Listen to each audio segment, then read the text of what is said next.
I follow the New York Post because they often have salacious headlines.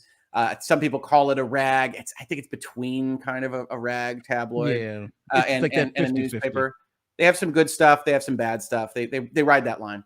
But one thing that was made apparent to me when I was covering this is the nature of a company called News Corp, which you might recognize. This is Rupert Murdoch's enterprise, or at least old enterprise.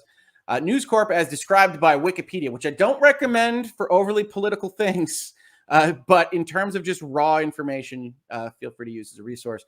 News Corp is an American media and publishing company operating across digital real estate, information, news media, book publishing, and cable television. Its notable assets include News UK, which is the publisher of The Sun and The Times. And the reason I highlighted that is, if you aren't familiar with the case at all, The Sun is where Johnny Depp originally focused his defamation angst.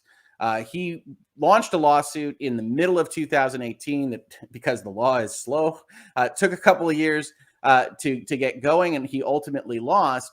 But in doing so, he angered The Sun and the New York Post, it would seem, which, if we go to the highlights, is owned by News Corp as well. So the New York Post, The Sun, they maintain a similar ownership structure, and that's one of the reasons, I think, that their articles are often, let's call it Amber Heard favoring.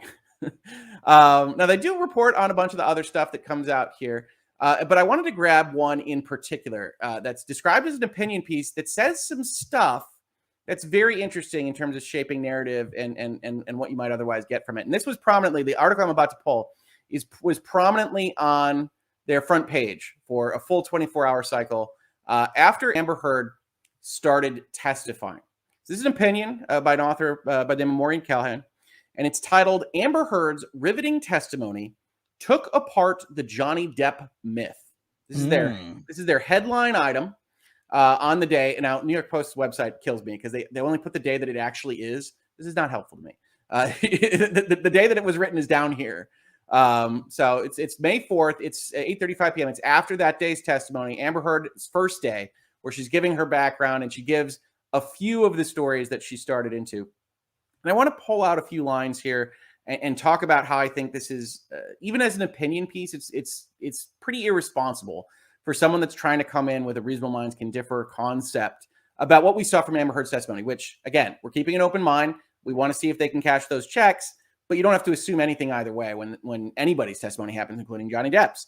And she says, after days of smirking, joking, and self-indulgent testimony, Johnny Depp is laughing no more.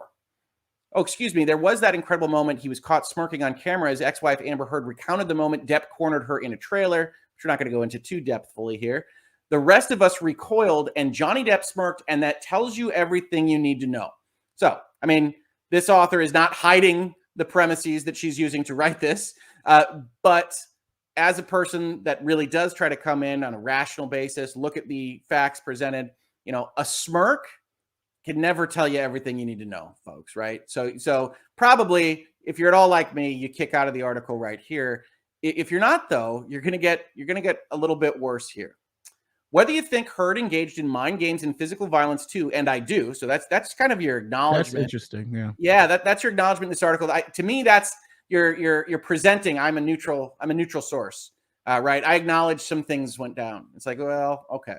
Today's testimony was beyond damning. Now, I know I wouldn't describe Amber Heard's first day of testimony as beyond damning. Nate, would you describe it that way?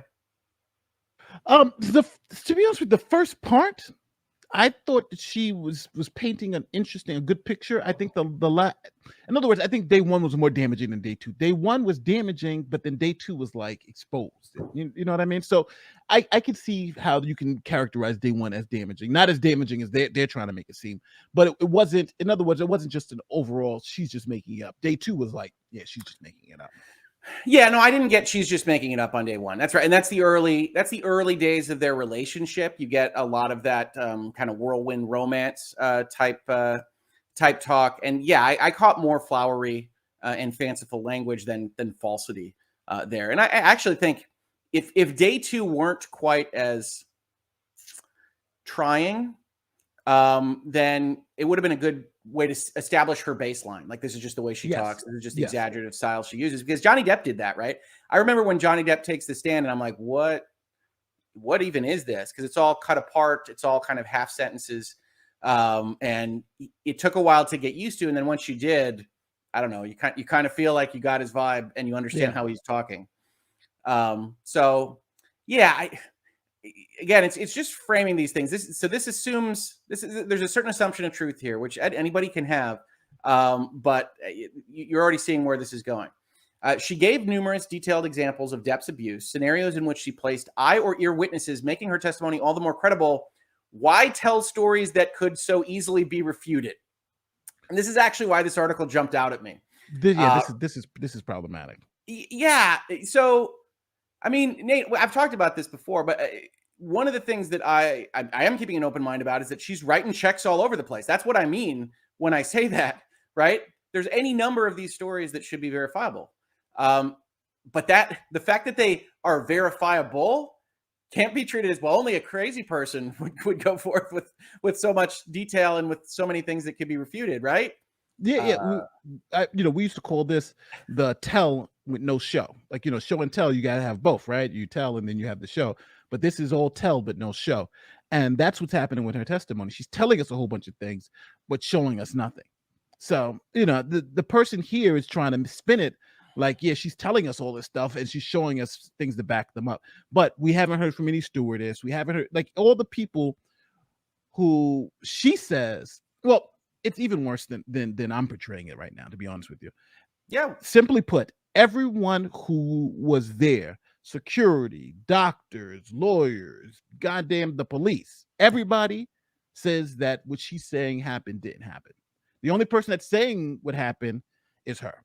So it's Amber Heard versus everybody. And what she's saying about everyone else is that they're all lying and she's telling the truth because they're trying to protect him. He's the, and that's what this is trying to make it seem like that's not the case. But that's exactly what is going on in this trial. As of right now, it could change next week when she can put some evidence and some corroboration. But as of right now, that's essentially what we got.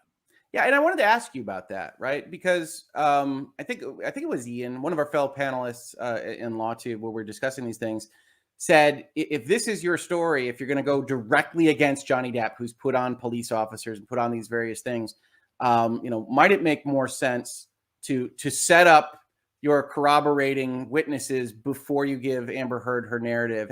You're a litigator, I'm not. Would you advise that strategy? Would you have gone a different direction in order here, or is this solid to get her story out first?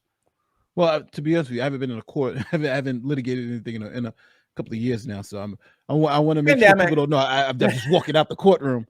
But it would be good to have those witnesses come up to bolster. But if you go back to Depp's testimony, remember he went on pretty early. He had the witnesses, the character witnesses.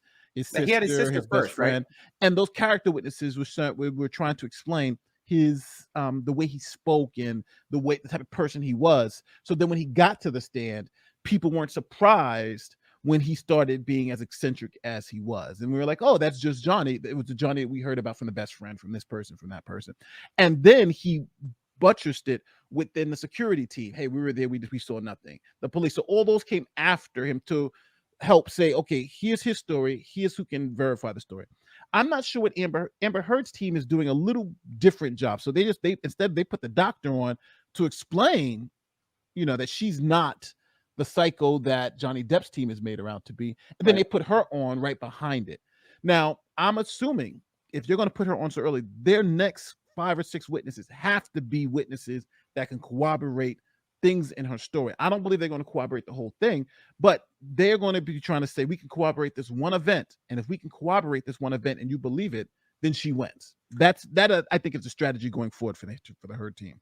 I agree. I was thinking about that. It's like, all right, so if you just hurled all of your resources at trying to, I've said it elsewhere, muddy middle goes to Amber. If you just flat out can't decide, then Johnny Depp probably hasn't met his burden of proof for showing that he didn't abuse her.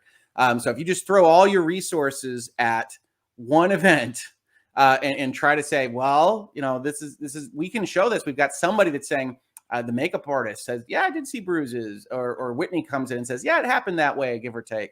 You really have to put a question mark down for the legal issue, even if, Amber Heard's reputation is otherwise really strongly affected by this. But I'm always curious about strategy there, because it does seem just odd, because I find myself with that foundational hole, right? You've said all these things. They're exactly the opposite world that Johnny Depp just presented for 3 weeks. What do I do with that? And I don't want to be just saying, well, you're lying, but like, that's your initial instinct, right? Because you've got all this other stuff. So, well, that doesn't match what I know. Yeah. See, they were essentially trying to use their expert to bolster her character before you got to her, where Johnny just kind of had his sister and his best friend, like people who are around him, bolster his character. So he was the person, and it's a different way of doing it, because I think if you don't believe the doctor, then you're not going to believe Amber. So it's a little more risky in that sense, and it's a little more risky only pinging it to one witness, right? If you throw on her sister or somebody, well, her sister can't, but if you throw on another one of her friends right before Amber, she is always a good person. She did this, she did this for me, yes, just like Johnny, right? He paid for my apartment. I had no money. He helped me out. That would give you that impression that when she gets on the stand, you're thinking of, hey, this monster we were told about gave money to her sister, did this, did that, really, really giving her, I think, a cushion for when she does testify. Then we have a different understanding of why she's doing all this stuff. And I think we also have a different perspective of who this person is. Now, I think it's just all gone to crap.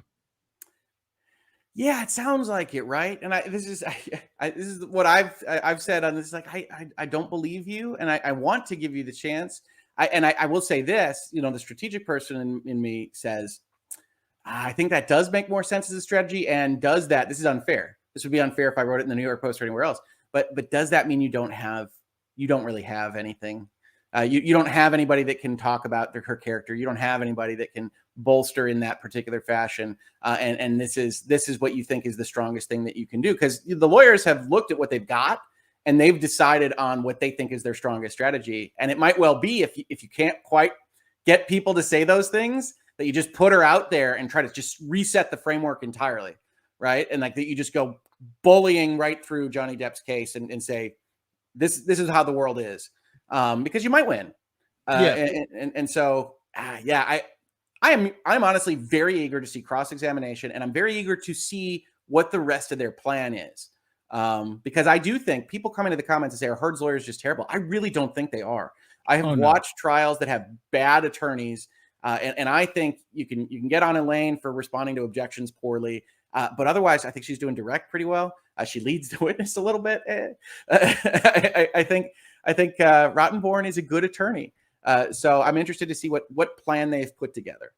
I think people too are a little too hard on her attorneys, because no matter what the case is, these are highly trained professional attorneys who probably had hundreds of cases.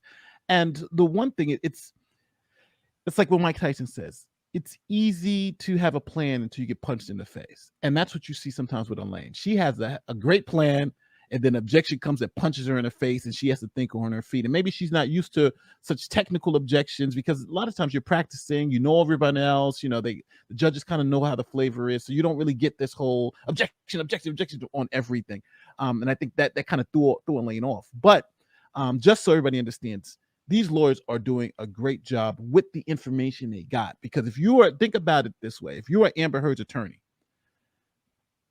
right? If you were Johnny Depp's attorney, what would you be doing differently? And I don't really think, we can talk about, this cross wasn't that great, this thing wasn't that great, but overall, I think they've taken the evidence that they've got and are trying to run the narrative to help their client. And for bad or worse, Amber Heard can still win this case. I want people to really understand that. Absolutely. Amber Heard can still win this case. It is not over, and her lawyers are, and don't underestimate her lawyers, because if you do, then you could be unpleasantly surprised. Yeah, no, I agree completely. And I do think people start to think chances are better one way or the other than they really are. This is a very muddy case. Honestly, a hung jury wouldn't surprise me on this. Yeah. So we will see we will see where it goes.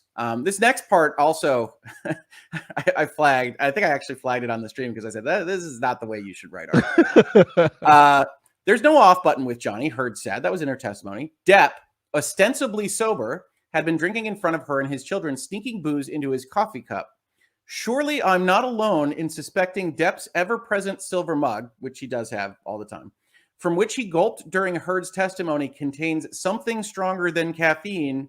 His own testimony in the most riveting celebrity court case since OJ makes that a given.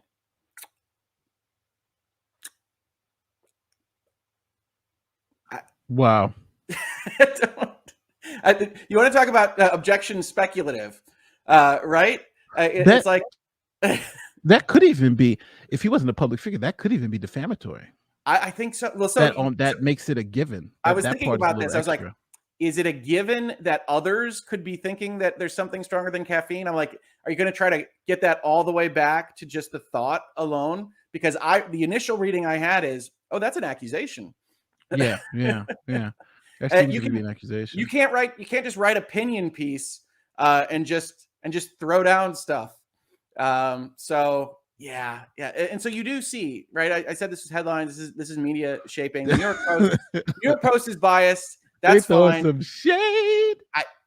This is just like he's probably getting drunk up there. Now, maybe I couldn't find it, but maybe there's some kind of reverse New York Post that is just making comments about the way that Amber Heard blew her nose or did more. Oh yeah. And yes, I see you all in DMs. And look at the cocaine. Yeah, and is saying, well, that is much worse than it otherwise is. And then I think she tries to buttress this kind of concept with, who can forget Depp asking, isn't happy hour anytime, after admitting to using drugs with his good friend Marilyn Manson? You know, Manson, the guy with multiple accusations of sexual assault who bragged to at least one other celebrity about having an R room in his house. Hey, you are the company you keep. And I wanted to use this as a jumping off point for explaining probative versus prejudicial. So when you look at those statements that the other attorneys made, when you look at the rules of evidence, this is a way a person could think that associating with someone makes you more likely to have done X, Y, and Z. This is why Amber Heard's previous arrest isn't in the court case yet, because on its face, a reasonable human being would say, oh, that made it much more likely that she did stuff to Johnny Depp. Yeah. And it isn't really like, right. It doesn't really make that case, but it feels like it does. And so it can only come in for effectively other reasons than what's the word you use, Nate? Propensity.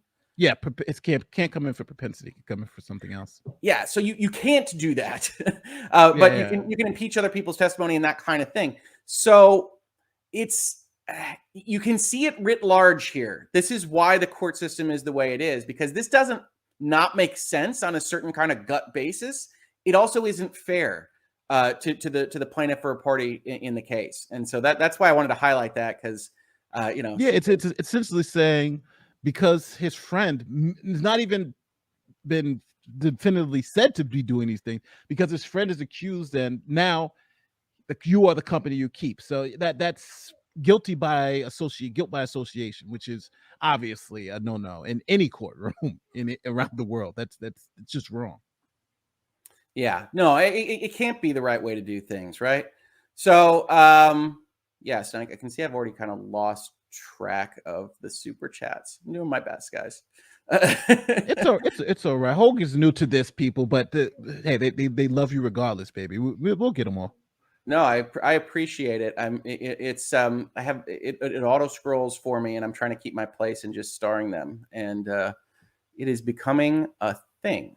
So, I know. I see you got 50. Well, for me, since you got 59 in the queue, those are the ones that starred. I can't believe you people. You guys are great. 3,000 folks. If you haven't checked out Nate's channel, go check it out. Like and subscribe. You're going to get this great kind of friendly analysis all the time. If you like virtual legality, if you like it here, you're going to like Nate's stuff. You might not always agree with him, but reasonable minds can differ, and that's how we grow. That's the fun of all of this. So please do check out his channel. He deserves it. He deserves it for getting up with me at the crack of dawn here. So I very much appreciate it. I think this might be the last quote I had from this, but you can see how the Post is trying to do this. Again, this was the headline. right? It wasn't their news item, which is actually more neutral, which is like, this is what happened in testimony. This is what they put on the front page for like a 24-hour cycle. And she's describing it. She sounded very much like an abused woman. Obviously, opinion, totally fine. Not wanting to leave Depp despite the abuse, but wanting to want to leave. Sure. She talked about Depp love bombing her in the beginning, buying her expensive rare books, guitars, a horse, telling her she saved his life. And this was a phrase I wasn't familiar with, love bombing. But it appears to be describing, I guess, gift giving and like overly effusive early relationship stuff in this particular case. And what's interesting about that, and there's nothing wrong with this particular bit of the opinion, is how much you can associate that with at least what Depp described, and you don't have to believe it, in his testimony about her. And so the weird thing about this case to me is you can effectively look at it as like two mirror images of what they're accusing each other of outside of the severe violence that Amber Heard accuses Johnny Depp of. And that's wild to me. And for full context, I'd probably like to see that kind of notion here, but that I don't ask anyone that's writing an op-ed to be neutral. It was interesting. And then you get a little bit more for the story. I think that's all I wanted to pull from this article. I guess except the final line. You got to have a big slug line right at the end of your editorial, where she says, "Goodbye to Johnny Depp, once Gen X's most romantic hero, a better actor than we even knew." So, shade. I know, right? And it's so interesting because somebody somewhere is writing this line in reverse. And that's just really interesting to me. But there are people who believe Amber Heard's story, and this person may believe her story because it's weird because the Post is really right leaning generally, and they're anti-woke, anti-Me Too, ruby red. So for them to kind of take this reverse Me Too position on this story, again, it shows you that financial bias and that ties with the Sun, that even they're going against their own political grain to kind of throw these jabs at Johnny. Yeah, if you sue one of us for defamation, you can expect these kinds of articles. Certainly seems to be the message I'm picking up from this kind of treatment of things. So it's interesting, right? And this is the stuff I'm interested in following here. If we do keep this up, and if you guys are this generous, we're going to be keeping this up. I mean, spoiler alert. But it's super, super interesting to me to watch it kind of flow through, because I would expect if public opinion really does massively shift from this, and it might, we've got about half the case left to go, you'll start to see the media shift as well. And we do one of these part 8 or whatever on Depp versus Heard that talks about that shift. I mean, this is kind of the first data point that we're using on this, but I love to track that stuff.